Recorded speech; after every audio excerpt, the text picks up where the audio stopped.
ലോക്സഭാ തെരഞ്ഞെടുപ്പിൽ ജയിച്ച് NDA അധികാരത്തിലെത്തിയാൽ നരേന്ദ്രമോദി സർക്കാരിൻ്റെ സത്യപ്രതിജ്ഞ കർത്തവ്യപഥിൽ നടത്തുമെന്ന സ്വപ്നവുമായി മോദിയും സംഘവും രംഗത്ത് വന്നിട്ടുണ്ട്. മൂന്നാം സർക്കാരിൻ്റെ സത്യപ്രതിജ്ഞാ ചടങ്ങ് കർത്തവ്യപഥിൽ നടത്താൻ മോദി താൽപ്പര്യമറിയിച്ചതായാണ് റിപ്പോർട്ട്. ജൂൺ 9-ാം തീയതിയോ 10-ാം തീയതിയോ സത്യപ്രതിജ്ഞ നടന്നേക്കുമെന്നാണ് ഉദ്യോഗസ്ഥർക്ക് ലഭിച്ചിരിക്കുന്ന സൂചന. മോദിയുടെ സത്യപ്രതിജ്ഞാ ചടങ്ങിൽ 8000-ത്തിലധികം പേരെ പങ്കെടുപ്പിക്കാനും ആലോചന നടക്കുന്നു. അതുപോലെ തത്സമയ സംപ്രേഷണത്തിനായി 100 ക്യാമറകൾ സജ്ജമാക്കാനാണ് ദൂരദർശൻ തീരുമാനിച്ചിരിക്കുന്നത്. ഇതുമായി ബന്ധപ്പെട്ട് പ്രസാർ ഭാരതി ഉദ്യോഗസ്ഥന്മാരുടെ യോഗവും ചേർന്നു കഴിഞ്ഞു. എന്നാൽ വോട്ടുകൾ ഭൂരിഭാഗവും പെട്ടിയിലായി കഴിഞ്ഞപ്പോൾ പുറത്തുനിന്ന് കേൾക്കുന്നത് BJP മുന്നണിയുടെ കരച്ചിൽ തന്നെയാണ്.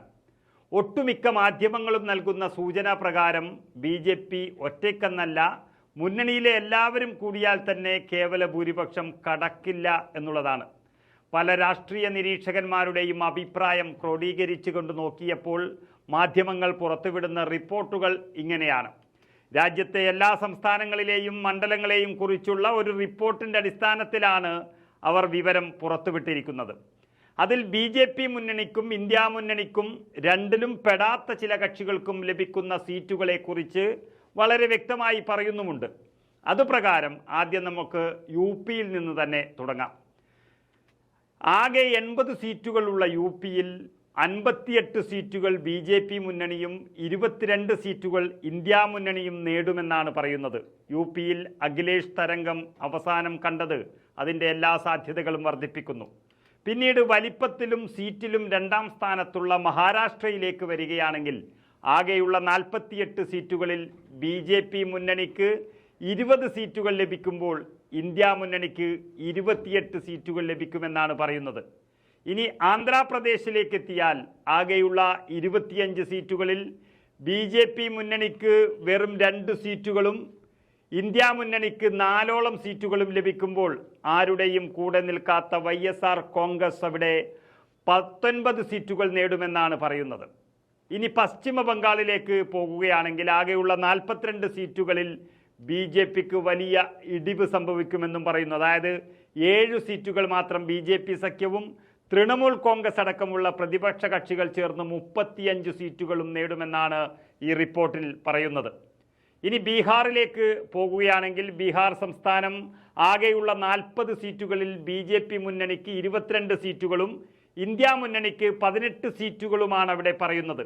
നമുക്കറിയാം, 2 മുന്നണികളും ഇഞ്ചോടിഞ്ച് പോരാട്ടം നടക്കുന്ന മണ്ഡലങ്ങളാണ് മുഴുവനും ബീഹാറിലുള്ളത്.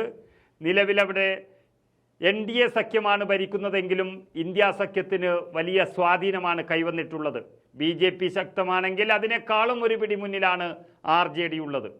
പിന്നീട് തമിഴ്നാടിൻ്റെ കാര്യമാണ്. തമിഴ്നാട്ടിലെ 39 മണ്ഡലങ്ങളും പോണ്ടിച്ചേരിയിലെ ഒന്നും ചേർന്നാൽ അത് എല്ലാം 40 മണ്ഡലങ്ങളും ഇന്ത്യ മുന്നണിക്ക് ഉറപ്പു പറയുകയാണ് റിപ്പോർട്ടുകളിൽ.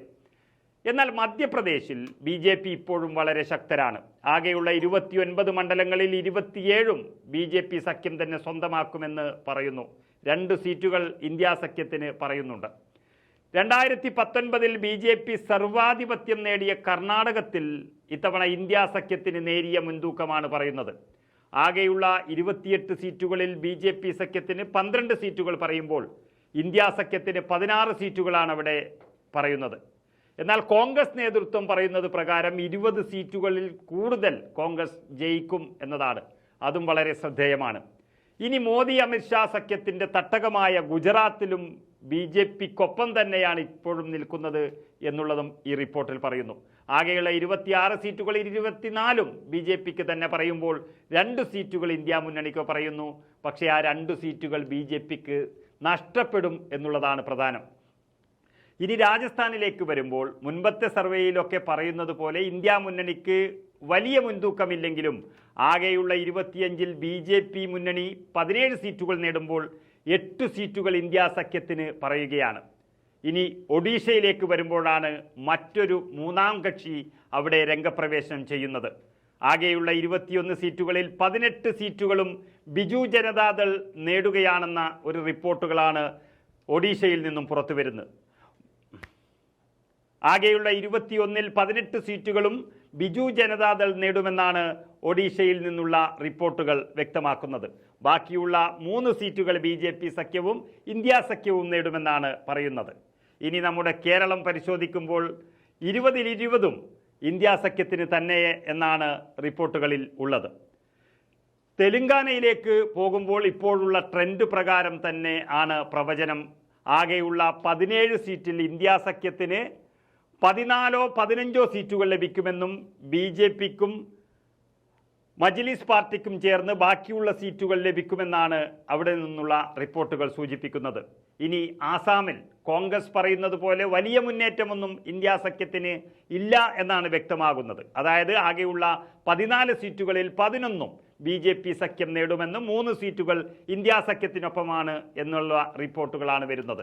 തൊട്ടടുത്ത ജാർഖണ്ഡിലാണെങ്കിൽ ആകെയുള്ള 14 സീറ്റുകളിൽ BJP സഖ്യത്തിന് 5 സീറ്റുകളും ഇന്ത്യ സഖ്യത്തിന് 9 സീറ്റുകളുമാണ് പറയുന്നത്.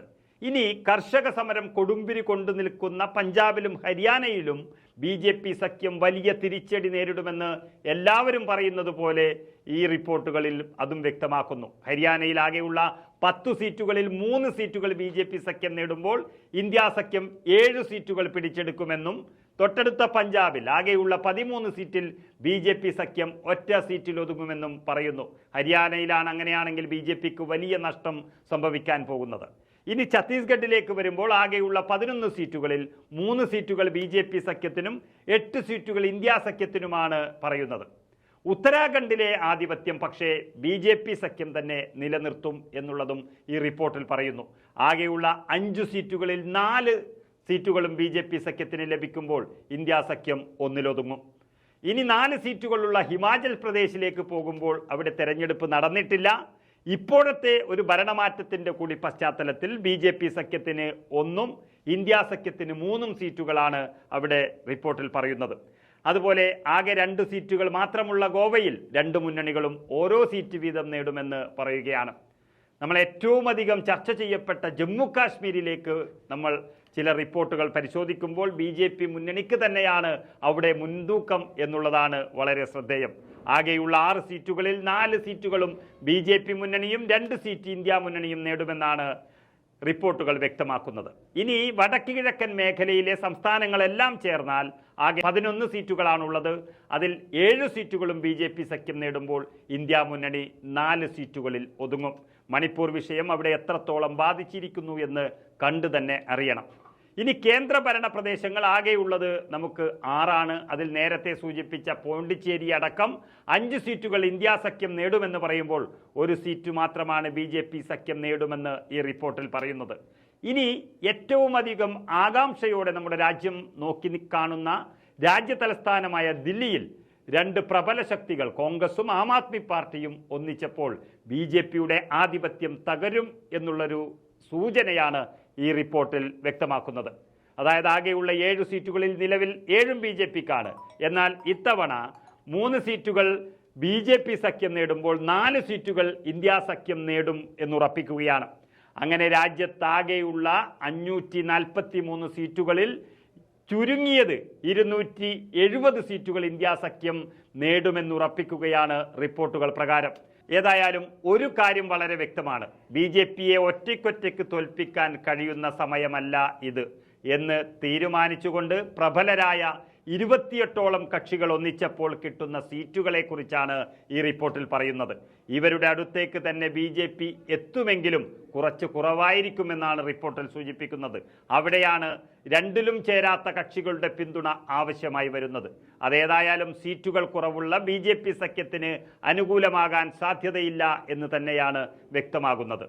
പലയിടത്തും വൻ അടിയൊഴുക്ക് അവസാന ഘട്ടത്തിൽ സംഭവിച്ചു എന്ന് പറയുമ്പോൾ ഇന്ത്യ മുന്നണി കേവല ഭൂരിപക്ഷം നേടുമെന്നതും അത്ഭുതമൊന്നുമല്ല. ഏതായാലും BJPക്ക് കേവല ഭൂരിപക്ഷമില്ല എങ്കിൽ അവർക്ക് ഭരിക്കാൻ കൂടെ ആരും നിൽക്കില്ല എന്നുള്ളത് ഉറപ്പാണ്.